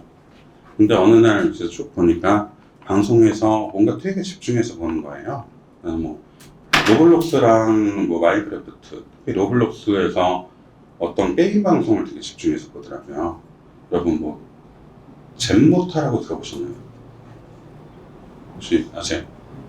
예, 뭐 젠민이는 못하는 타워 게임인가? 뭐 그렇대요. 예, 그래서 이게 뭐냐면 그냥 굉장히 큰 길쭉한 타워에 굉장히 높은 타워에 층층이 쭉 나눠져 있고 그냥 점프 게임이에요. 사람을 계속 장애물 경기 뛰면서 누가 먼저 빨리 올라가냐 뭐 그런 게임인데 제가 보기에는 뭐 인터넷 방송이니까 퀄리티야 뭐 비할 바는 없죠. 그냥 이제 유튜브 방송 하는 거니까. 그리고 별거 없는데 굉장히 집중해서 보더라고요. 그리고 그렇게 집중해서 보고 그거를 자기도 하고 싶다고 결제를 해달라고 저한테 와서 요구를 하더라고요. 나도 저거 하고 싶으니까 결제 좀 해줘. 네. 보니까 아이들한테는 그게 되게 집중할 수 없는 매력이, 집중할 수밖에 없는 그 매력이 별거 아닌 그 영상에 있는 거예요. 예. 저희가 저희 입장에서, 어른된 입장에서 봤을 때는 이게 뭐야 라고 했던 부분인데 그 아이들한테는 그게 굉장히 재밌었던 거죠. 그리고 나도 저렇게 할 수 있을 것만 같고 참여할 수 있을 것 같고 나도 저거보다 더 잘할 수 있을 것 같고 그러니까 결국은 게임 결제를 해달라고 하고 예, 그렇게 조르게 되더라고요. 그래서 이 아이들한테는 그렇게 뭐 영상에 대한 어떤 퀄리티가 중요한 게 아니었어요. 생각해보니까 자기가 직접 참여하고 싶은 거예요. 예. 그래서 좀 나름 그런 거를 보면서 좀 깨달은 게 저희가 이제 다들 애니메이션을 만드시지만 애니메이션을 만들 때 굉장히 많은 고민들을 하시죠. 예. 훅업은 어떻게 할 건지, 동선 훅업, 뭐 VFX 훅업, 동작이나 립싱크 훅업은 어떻게 할 건지, 그리고 또 뭐가 있을까요? 립싱크 같은 경우도 뭐 한두 프레임이라도 틀어지면 왠지 막 강박 오고 이거 막 맞춰야 될 것 같고 또 내가 못 봐도 그걸 본 상관은 또 맞추라고 하고 트랜지션 타이밍도 뭐 조금씩 맞추려고 노력을 하고 계속 앞뒤로 돌려가면서 동작이 튀는지, 특히 애니메이션 키 잡는 분들은 지면에서 그게 뭐 바닥에 발이 뜨는지 안 뜨는지, 동작에서 어색함이 있는지 없는지 계속 확인하죠. 또 렌더링 파트 하시는 분들은 어떻게 하면 룩을 좀 더 이쁘게 뽑을 수 있을까, 라이팅을 좀 더 잘 칠 수 있을까 계속 고민하시고 돌려보시고 프레임마다 엄청나게 많은 고민을 한단 말이에요. 저희는 그렇게 만들어 왔죠, 애니메이션을. 예. 그런데 유튜버 분들이 만드는 뭐 이거는 먼저 말씀드리면 비하하는 건 절대 아니고요. 예. 며칠, 빠르면 며칠, 뭐 오래 걸려도 몇 주 안에 만드는 그 영상에게 뭐 속된 말로 진 거죠. 예, 저희가 2년 동안 열심히 만들어온 시리즈물이, 예, 저희 아이들, 예, 안 보더라고요. 뭐 아빠가 만들었던 거야 막 이러니까 조금 몇 번 처음에 보다가 금방 좀 시들시들해서 자극적인 게임 방송을 더 좋아하고 그러는데 조금 슬펐어요. 그래서 실제로 아이들한테 룩은 크게 중요하지 않고, 예, 자신들이 직접 참여하고 즐길 수 있는 콘텐츠를 좋아하는구나, 이 부분은 조금 내려놓고 승부를 봐도 되겠구나 라는 생각을 좀 하게 됐어요. 제 말이 되게 불편하게 들리실 분들도 업계 계신 분들은 되게 많을 거예요. 왜냐하면 그건 결코 포기할 수 없는 부분이라고 생각하시는 분들이 많거든요. 애니메이션이라고 하면 자고로 프레임을 한 땀 한 땀 정성을 들여서 엮어서 만들어내는 거라고, 그리고 작은 디테일 하나가 퀄리티를 승부한다고 말씀을 하시죠. 예, 저도 그 말씀은 정말 동의를 하는데, 잘된 애니메이션 같은 경우는 물론 꾸준하게 그렇게 만들어 오면 되겠지만, 이제 앞서 또 강의하신 분들은 되게 잘 되신 분들도 많이 오셨을 거예요. 근데 저 같은 경우는 그냥 그렇게 꾸준하게 든든하게 이온 스튜디오에서 계속 프로젝트를 흥행하지 못한 상태에서도 지내온 경험을 가지고 있다 보니까 이게 마냥 퀄리티만 높이겠다고 엄청난 제작비를 쏟아부어서 몇 년 동안 노력하고 실패하면 아니게 되고, 이런 것보다 좀 더 사업적으로 성공하려면 어떤 방법이 있을까라는 방법을 많이 고민했고요. 그런 의미에서 이제 퀄리티를 조금 아이들의 니즈에 맞춰서 좀 줄여도 되지 않을까. 그게 마침 저희가 생각하고 있던 렌더링을 빼도 되지 않을까라는 부분하고 좀 통했어요. 아시다시피 렌더링이라는 부분이 애니메이션 퀄리티에 굉장히 중요한 요소잖아요. 최종 아웃풋 이미지를 뽑아내는 부분이다 보니까 이를 이제 포기하는 거는 뭐 쉽지는 않았지만, 이를 포기하고 퀄리티를 낮추는 대신에 좀 더 아이들한테 재미있는 콘텐츠를 제공함으로써 다른 매력적인 요소들을 애니메이션에 넣으면 훨씬 좋지 않을까, 성공할 확률이 높지 않을까, 그리고 적은 예산과 적은 인력, 그리고 그만큼 제작 기간이, 렌더링 시간을 안 걸어도 되니까 렌더링 타임을 빼고 적은 제작 시간 동안 애니메이션을 만들 수 있는 방법이지 않을까 생각했습니다. 그러면 어떻게 해서 렌더링 부분을 뺄 것인가 라는 의문을 좀 가지게 되죠. 그래서 렌더링을 아무리 하지 않는다 그래도 어느 정도 그림은 나와줘야 되는데, 그렇다고 막 너무 3D 프로그램에서 날 것으로 잡은 거를 그대로, 예, 애니메이트 잡듯이 놓을 수는 없잖아요. 그래서 결국 그렇게 하려면 게임 엔진을 이용하긴 해야 돼요.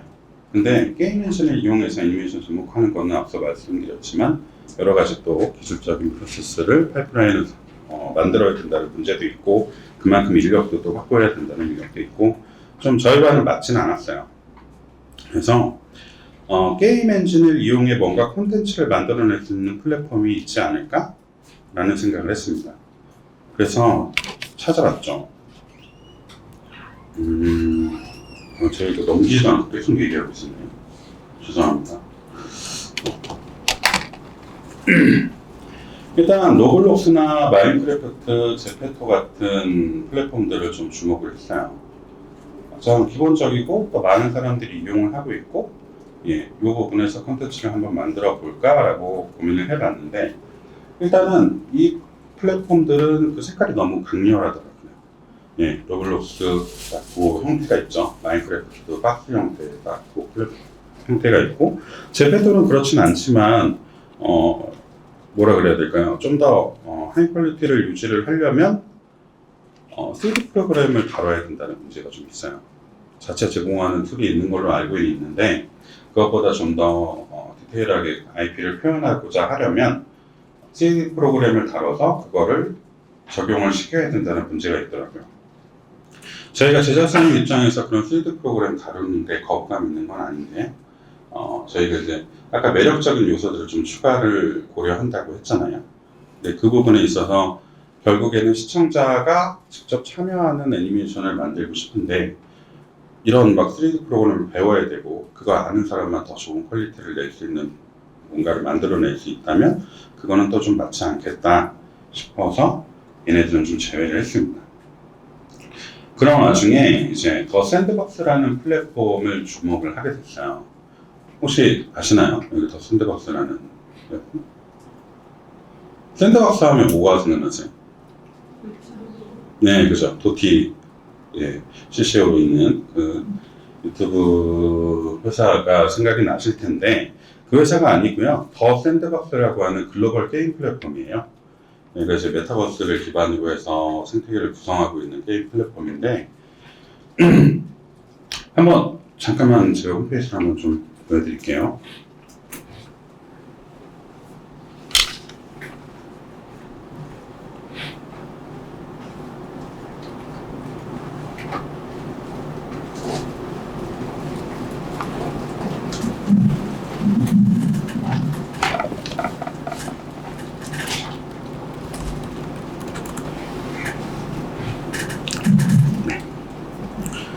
더 샌드박스라고 치셔야 꼭 나오고요. 여기 보시면 암호화폐 및 블록체인 기반 사용자의 창작 게임 플랫폼이라고 나와 있어요. 예, 게임 메이커라는 얘기도 있고 NFT라는 말도 나오고 일단 들어가고 있습니다. 이런 게임들이 만들어지는 그런 게임 플랫폼이에요. 그래서 지금 보면 여기 진격의 거인도 보이죠? 요번에 이제 들어오게 됐더라고요. 그래서 여기 뭐 넷마블 캐릭터들도 좀 있고 여기 알파 시즌 4라고 지금 진행 중인데 이게 알파 시즌을 진행하고 있다는 말이 무슨 말 뜻일 것 같으세요? 보시나요? 네, 알파 테스트를 하고 있다는 뜻이에요. 네, 그 말은 아직 정식 런칭이 되지 않은 플랫폼입니다. 이게 뭐 알파 테스트가 끝나고 베타 테스트까지 갈지는 모르겠지만 저희는 알파 테스트가 끝일 거라고 생각을 하고 기대를 하고 지금 하고 있는데 여기 영상을 한번 좀 볼게요. 진격의 거인 있죠? 그리고 터미네이터도 있고 모르겠고 러브 아일랜드, 헬스키친, 플레이보이 뭐 넷마블도 나왔고 컴플렉스 이거 나 혼자 레벨업이고요. 뭐 더 보이스라든가 헬보이 케어베어도 있고요. 이건 슈퍼춥스예요. 그리고 이거는 얘네가 누구죠? 스머프.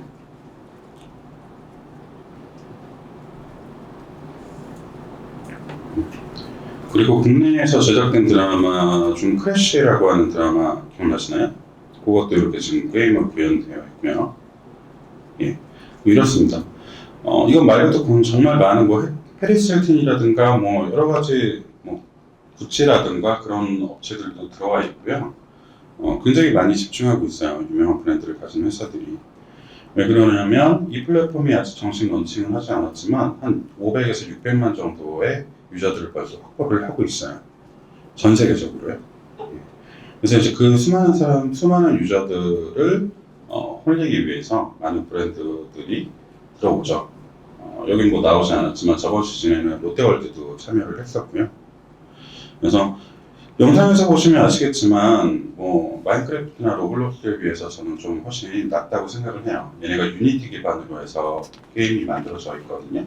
프로그램이 짜여져 있는데 그래서 보는 순간 이 정도면은 렌더링을 하지 않고 그냥 영상을 캡처 받아서 여기서 요 안에서 연출을 해서 이걸 캡처 받아서 영상 캡처를 받아서 편집해서 애니메이션화 할 수 있겠다. 그리고 그렇게 충분히 쓸 수 있지 않을까?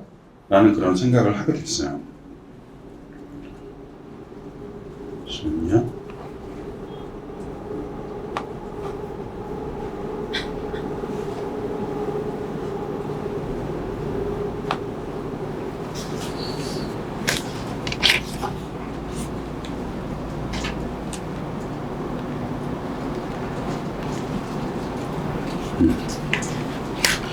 이제 그리고 또 선택했던 이유 중에 하나는 굉장히 이제 출시되지도 않은 플랫폼들이 이렇게 주목을 받고 있고 여러 명품 브랜드라든가 유명 IP들이 들어와서 입점을 하려고 하고 있고 그리고 비주얼도 괜찮고 자금력도 많이 받쳐주세요. 예, 홍콩에 있는 애니모카라는 회사가 우회사고요. 이 샌드박스 플랫폼이 이제 자회사로 들어가서 있는데 그러다 보니까 야 얘네는 쉽게 망하진 않겠다. 요즘 메타버스 이러면서 지자체 회사부터 그리고 대학교도 그렇고 굉장히 많은 이제 코로나 때부터 해서 메타버스 플랫폼을 만들었잖아요 자체적으로. 그러다가 이제 흐지부지 된 경우도 많이 있는데 얘네들은 꽤나 꾸준하게 로드맵을 따라서 사업을 진행을 하고 있어요. 그래서 이거는 쉽게 망하지는 않을 것 같고 그래서 여기서 이제 우리가 애니메이션을 한번 만들어 보자. 그래서 샌드박스 이 메타버스 안에서 캐릭터화진 세계를 좀 구현을 하고 그 안에서 시청자들이 모여서 놀 수 있는, 즐길 수 있는 놀이터를 한번 만들어 보면 어떨까 그런 생각을 하게 됐습니다.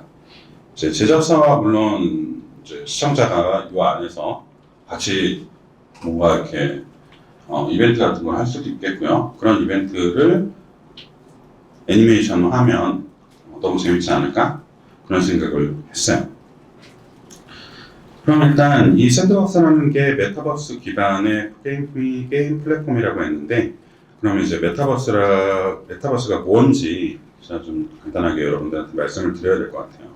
저희가 이 샌드박스 메타버스 플랫폼을 이용해서 그 안에서 애니메이션을 만들고자 해서 메타 애니메이션이라는 장르를 이제 시도를 하는데 그럼 메타버스가 뭘까라고 당연히 알아야겠죠.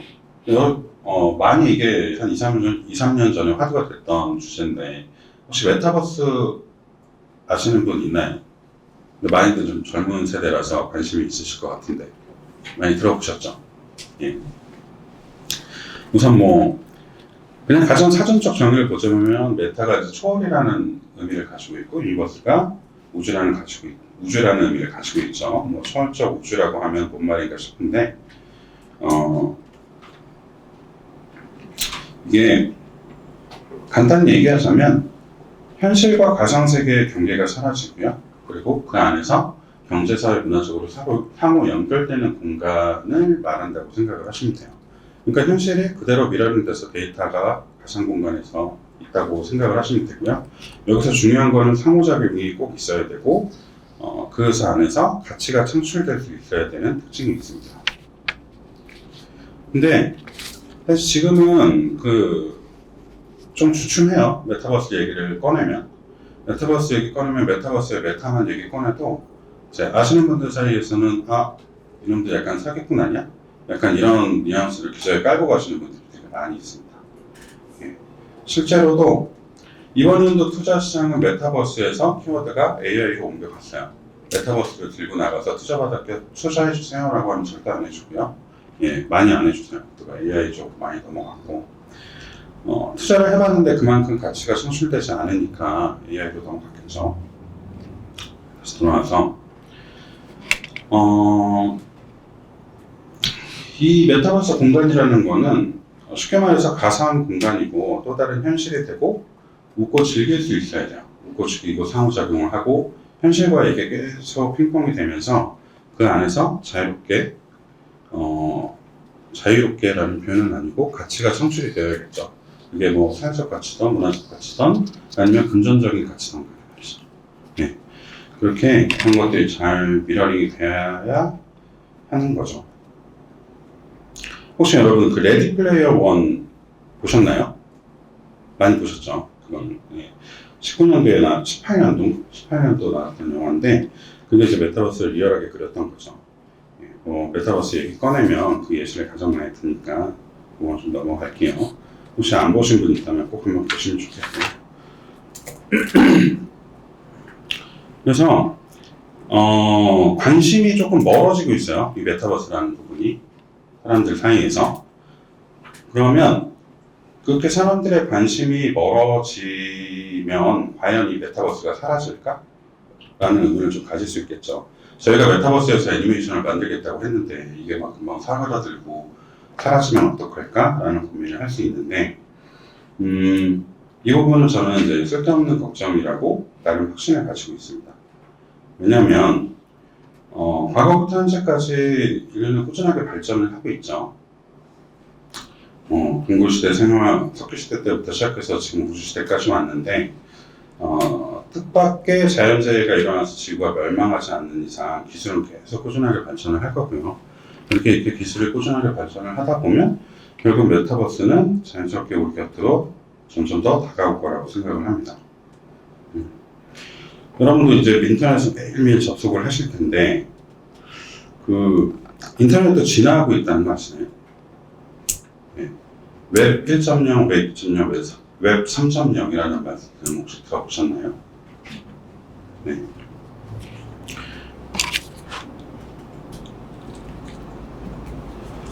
간단히 키워드로 좀 말씀을 드리자면 웹 1.0은 읽기만 가능한 시대였고 읽기고, 웹 2.0은 쓰기고, 웹 3.0은 소유라고 키워드를 정할 수 있어요. 그래서 1.0 90년대 1.0이 처음 나왔을 때는 그냥 읽은 거죠. 예, 뭐라 그럴까요? 그냥 남들이 제공하는 정보를 그대로 읽을 수만 있었어요. 내 의견을 게시할 수는 없었고 정보를 받아들일 수만 있었고, 웹 2.0부터는 이제 쓰기가 가능해졌고요. 그래서 이때부터는 SNS가 굉장히 활발해지죠. 그냥 요즘 세상이라고 보시면 돼요. 뭐 트위터라든가 유튜브라든가 X라든가 뭐 기타, 인스타그램, 기타 등 여러분들 메신저 같은 걸로도 엄청 많은 소통을 하시죠, 하루에도. 네, 그런 시대가 2.0이고요. 이제 웹 3.0은 소유에 관한 이슈가 이슈가 돼서 나오게 된 개념인데, 지금 저희가 살고 있는 세상에서 여러분들이 만든 콘텐츠나 뭐 그런 쓴 글들, 영상들, 혹시 뭐 이렇게 유튜브 활동하시는 분들 계신가요, 여기? 네. 뭐 네이버 블로그 글도 많이 쓰시고 그러실 텐데, 그런데 올린 것들이 과연 여러분들 것인가라는 의문을 가져보신 적이 있나요? 있으시군요. 예. 만약에 좀 예를 과하게 들어서 그럴 일은 없겠지만 유튜브 같은 경우가 많았어요. 그럼 여러분들이 거기 만약에 유튜브에 영상을 올렸다. 그럼 그 영상은 어떻게 되나요?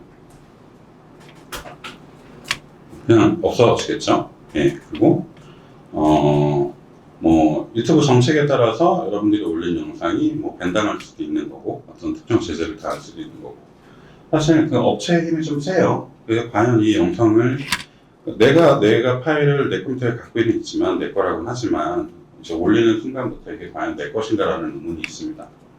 그래서 그런 것들에 대해서 소유권 문제가 생겼고, 기술이 점점 발전하면서 그런 소유권에 대한 거를 좀 더 확실히 명확히 할 수 있게 돼서 웹 3.0이라는 게 이제부터 시작되는 거죠. 좀 더 수익적인 측면에서 말씀을 드리자면 웹 1.0 같은 경우는 기업이 콘텐츠를 만들고 기업의 수익이 발생하는 구조예요. 예. 콘텐츠를 직접 만들지 못했고 기업이 그걸 제공했고 여러분들은 받아들이는 입장이었다면, 웹 2.0 같은 경우는 내가 있고요. 그리고 중간자, 회사가 있어요. 뭐 트위터나 뭐 그런 것들 말하는 페이스북, 뭐 틱톡 이런 거 말씀드리는 거예요. 그리고 나와 중간자와 나가 연결되어 있는 구조예요. 지금 이 구조상에서는 개인들이 콘텐츠를 열심히 만들죠. 그럼 그 콘텐츠를 만들면 이 중간자들이 많은 수익을 가져가요. 물론 나한테도 수익이 떨어지긴 하지만 수수료율은 꽤나 높죠. 그래서 개인들이 콘텐츠를 만들고 기업의 수익이 발생하는 구조입니다. 웹 3.0에서는 나와 블록체인과 너의 구조가 됩니다. 이게 무슨 얘기냐면 여기서 중간자가 빠져요. 업체가 빠지고 이 블록체인이라는 기술이 나오게 되면서 나와 너를 블록체인으로 이어주는 거죠. 개인이 콘텐츠를 만들고 개인에게 수익이 발생하는 구조가 이제 가능해진 거예요. 그러면 블록체인이 뭐냐 말씀을 드려야겠죠. 블록체인이라고 하면 탈중앙화를 좀 지향을 하며 변경이 불가능하고 보안이 아주 좋은 어떤 데이터 분산 저장 기술이에요. 특징으로는 암호화폐가 있고 스마트 계약이 있고 굉장히 투명하다는 건데, 스마트 계약을 좀 먼저 말씀을 드릴게요. 스마트 계약이라는 거는 블록체인 기술을 활용해서 제3의 인증 기관 없이 개인 간 계약이 이루어지는 기술인데요. 예, 여기 지금 왼쪽에 있는 남자와 오른쪽에 있는 여자가 블록체인 창에서 계약을 주고받는 그림입니다. 이제 여자가 어떤 뭐 제품이나 서비스를 제공을 하고 남자는 암호화폐 지급을 하고 여기서 블록체인 기술상에서는 암호화폐가 재화로 사용이 되고요. 그래서 중간자가 없이 어떤 특정한 조건을 만족을 하면 자동으로 승인이 되고 그리고 계약이 진행되는 구조예요. 그만큼 이제 중간자가 없으니까 수수료도 저렴하겠죠.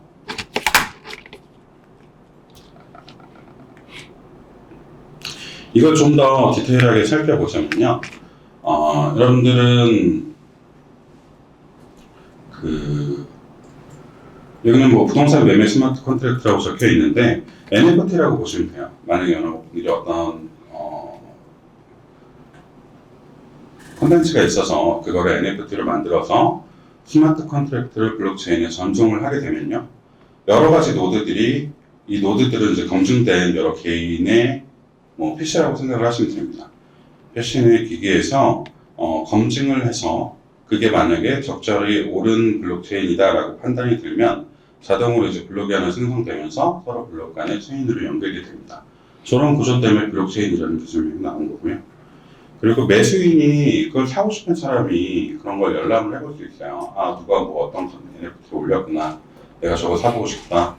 라고 할 수 있고, 그리고 그거를 뭐 마음에 들면 그 조건을 충족시켜서 스마트 컨트랙트로 설정한 조건이 충족되는지 보고 그게 충족이 되면 스마트 계약이 자동으로 이루어지고 그 올린 NFT를 올린 사람에게는 사고 싶은 사람의 암호화폐가 재화로서 정산이 되고 그리고 NFT를 갖고 있는 사람은 자신이 가지고 있던 NFT가 산 사람한테 소유권이 이전이 되는 그런 구조를 갖고 있습니다.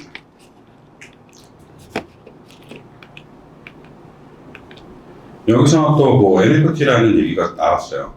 요거는 이제 계속 같이 말씀을 연달아서 드려야 되는 부분인데 메타버스 하면 뭐 블록체인과 NFT 뭐 이런 부분들이 서로 떨어질 수 없는 얘기들이라서 쭉 말씀을 좀 드릴게요. NFT는 논펑기블 토큰이라고 하는 건데 대체불 가능한 토큰이죠. 이제 블록체인 기술을 기반으로 해서 한 디지털 자산이고요. 각 토큰은 고유한 가치를 지니고 있어서 다른 토큰으로 대체할 수 없습니다. 이게 무슨 말이냐고 하면 NFT를 여러분들이 만약에 발행을 하게 되면 수정을 할 수가 없어요. 내가 뭐 이거를 발행을 했는데 이 부분이 마음에 안 들어. 나 이거 다시 수정해서 그대로 NFT 등록을 할래 라고 해도 절대 불가능합니다. 한번 발행이 되면. 그래서 고유성이 인정이 되고요. 그리고 소유권을 블록체인 기술상에서 증명할 수 있어요. 그리고 위에도 블록체인에도 투명성이 있고 NFT에도 투명성이라고 나와 있는데 이게 뭐냐면 블록체인 기술상에서 여러분들이 어떤 거래를 하게 되면 어떤 메인넷을 이용하냐에 따라 다르겠지만 만약에 폴리곤 메인넷이라고 하는 폴리곤이라는 암호화폐를 이용해서 거래를 했다고 해봐요. 그러면 폴리곤 스캔이라는 사이트에 들어가면 여러분들이 거래하지 않은 내용들 하지만 그 폴리곤 네트워크 안에서 거래가 됐던 거래 내역들을 쭉 볼 수가 있어요. 내가 하지 않았지만 남의 것도 볼 수가 있습니다. 예. 그래서 그렇게 투명하게 운영이 되고 있는 거고요. NFT는 뭐 다 디지털 자산이라고 생각을 하시면 돼요. 장르 구분은 없고 뭐 디지털 아트가 될 수도 있고요. 게임 아이템이 될 수도 있고 뭐 가상 부동산이 될 수도 있고 지금 여기 잠깐 보시면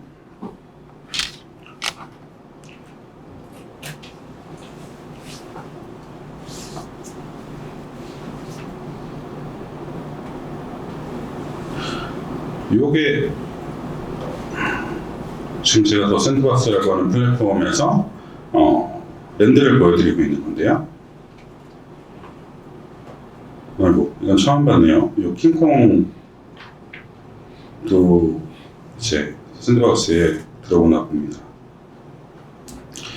얘네들이 16만 7천 개 정도라는 랜드를 NFT로 발행을 했어요. 이거는 더 이상 추가할 계획은 없다고 했고요. 처음부터 16만 7천 개로 이제 계획이 돼서 발행이 된 거고, 고유가 이제 제한을 두는 거죠. 수량을 제한을 둬서 가치를 높이려고 노력을 하고 있어요. 약 16만 7천 개 중에서 제가 알기로 한 60% 이상, 70% 가까이 랜드가 판매된 걸로 알고 있고요. 한참 뭐 많이 가치가 높을 때는 거의 500만 원, 600만 원 랜드 하나에 땅 하나에 500, 600 그 이상도 찍었었고요. 근데 지금은 가치가 많이 하락을 해서 랜드 하나에 뭐 한 40만 원 정도면 살 수 있습니다. 근데 이게 왜 중요하냐? 이 샌드박스 플랫폼 안에서 경험을 만들면 그냥 경험 만들었어요, 나 게임 만들었어요 라고 바로 올릴 수 있는 게 아니라 이런 땅을 가지고 있어야 돼요. 이 땅이 있어야 이 땅 위에 자기의 경험을 올릴 수 있습니다. 여기 보면 뭐 워킹데드도 있고요. 얘네들은 면적을 크게 갖고 있는 거죠. 굉장히 작은 격자, 제일 작은 격자 하나가 1랜드인데 저런 거 같은 경우는 꽤나 랜드가 크죠.